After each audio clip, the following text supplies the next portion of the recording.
gonna give a part 2 to our previous conversation about visas and, well, really more about international dating and the way the whole thing is going to sort of start off and how it might go.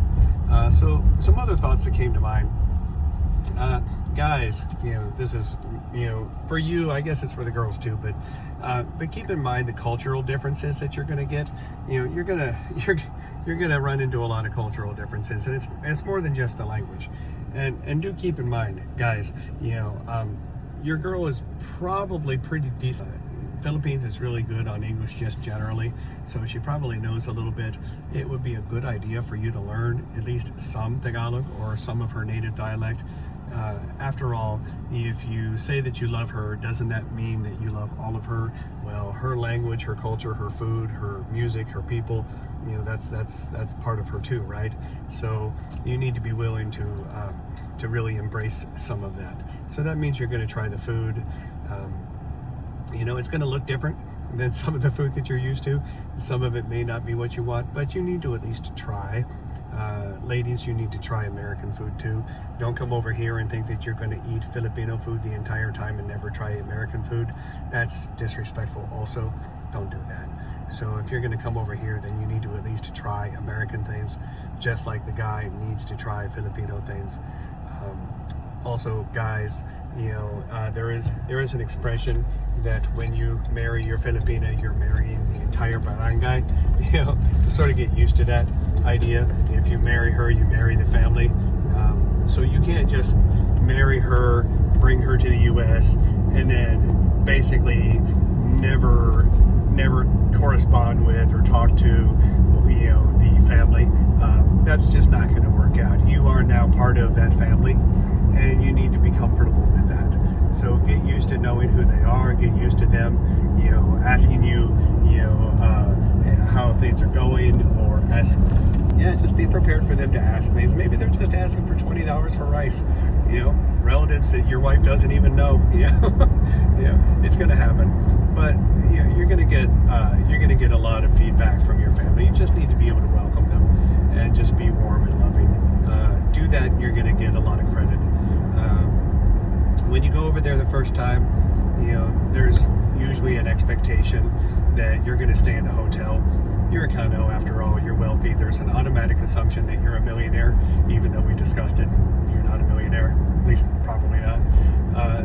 But there's going to be an assumption that you're wealthy, at least by their standards, and that you're going to stay in a nice hotel. You can do that if you want. Certainly, it gives you a little bit of privacy, but I would at least suggest to you that you might want to think about staying with family. And the reason I say that is because it gives you an opportunity to get to know them. Try to stay as long as you reasonably can.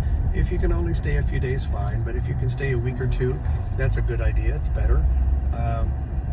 Don't bring enough money to take her out to steak dinner every single night. Don't do that, right? Think about however much money you expect to need, and then maybe bring half of that. And the reason I say that is you want to stay with her and the family. You want to be able to experience what their life is. And you also want to be able to stay there long enough that your money dries up. And maybe you've gone to, all of the most exciting places, done the most exciting things with the cash that you have. And now you're running low on your funds on purpose, right? And maybe you're running low on time, but you're still there and you want to be bored. You want to be bored a little bit.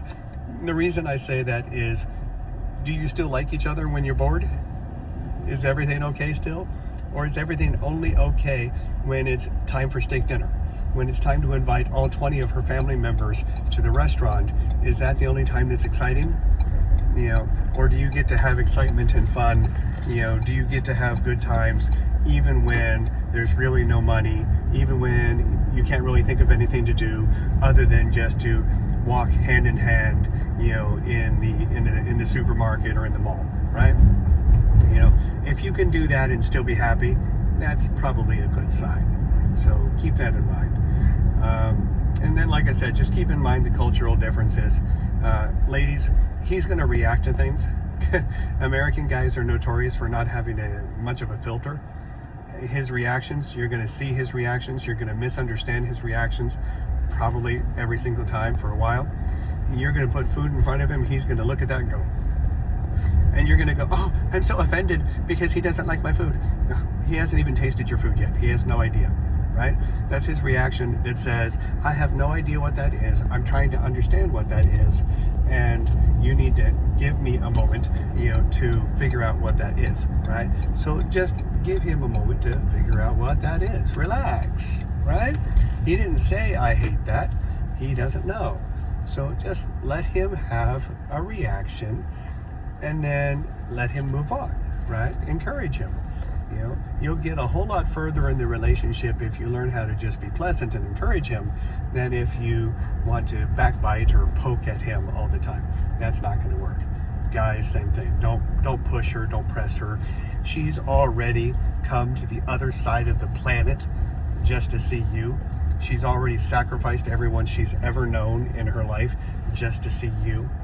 Don't ask her to give up more than that.